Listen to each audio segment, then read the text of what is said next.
Hello friends, Telangana సర్కార్ నుంచి latest news రావడం జరిగింది. సుమారు 5 లక్షల పెన్షన్లు తొలగించనున్న సర్కార్ కాగ్ నివేదికలో బయటపడ్డ భాగోతం. ముదుసలి వితంతువులు, వికలాంగులు వివిధ రకాలుగా లబ్ధి పొందుతున్న 43 లక్షల మందిలో పెన్షన్దారులలో అక్రమంగా పెన్షన్ తీసుకుంటున్న 5 లక్షల మంది ఉన్నారు. పెన్షన్దారులు అనేది కాగ్ నివేదికలో రిపోర్ట్ ఇవ్వడం జరిగింది. వారి నుండి ఇప్పటికే తీసుకున్న డబ్బులు రికవరీ కూడా చేయాలనే యోచనలో తెలంగాణ సర్కారు భావిస్తుంది. ఇందులో వికలాంగులు 5 లక్షలు కాగా ఆ 5 లక్షలలో కూడా దాదాపుగా 30 నుంచి 40 వేల మంది అక్రమంగా తీసుకుంటున్నట్టు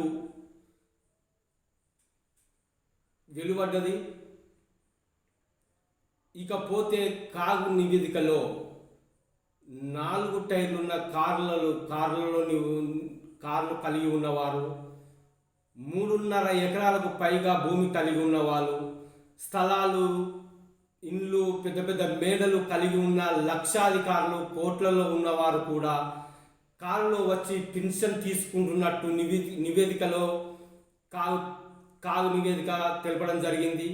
వీరందరి నుండి గవర్నమెంట్ ఏదైతే ఉందో తొందరలోనే జీవో జారీ చేయనున్నది. ఏమని అంటే, తీసుకున్న డబ్బులను రికవరీ చేసే యోచనలో ప్రభుత్వం ఉన్నది.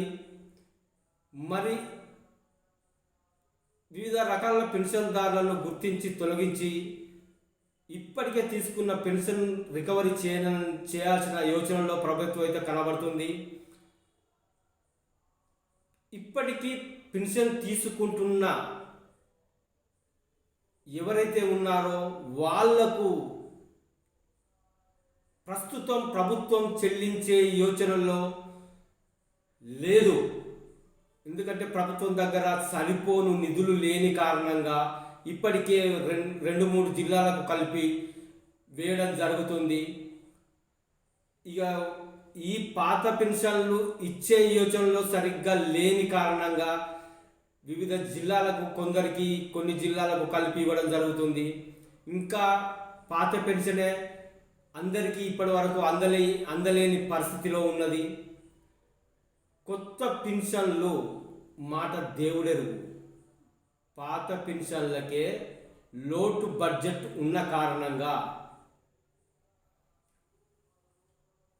పాత వాటికి దిక్కులేని పరిస్థితిలో ఇంకా కొన్ని జిల్లాలకు పెన్షన్ అందలేదండి. ఇక కొత్త వాటి గురించి దేవుడెరుగు. పెంచే యోచన ఎలా ఉంటుందంటే, సుమారుగా ఈ 2000 నుంచి 4000, ఈ 4000 ఇచ్చే తీసుకుంటున్న వికలాంగులకు 6000, ఈ 5 లక్షల పెన్షన్లు ఏవైతే ఉన్నాయో అక్రమంగా తీసుకుంటున్న వాటిని తొలగించి పాత వాటిని పెంచి పాత వాళ్ళను కూడా తీసేసి కొత్త వారిని కలుపుకొని ఒక నిర్దిష్ట గరిష్ట పద్ధతిలో కొత్త వారిని పాత వారిని కలుపుకొని పెంచి ఇచ్చే యోచనలో గవర్నమెంట్ ఉన్నట్టుగా కనబడుతుంది.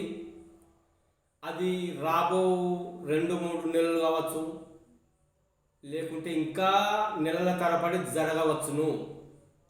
ఇప్పుడైతే అందే పరిస్థితి లేదు. పాత వారికే అందరి పరిస్థితి, కొత్త వారిని ఎటువంటి వాళ్ళను కూడా ఇప్పుడు ఇవ్వని పరిస్థితి మాత్రం ఉన్నది.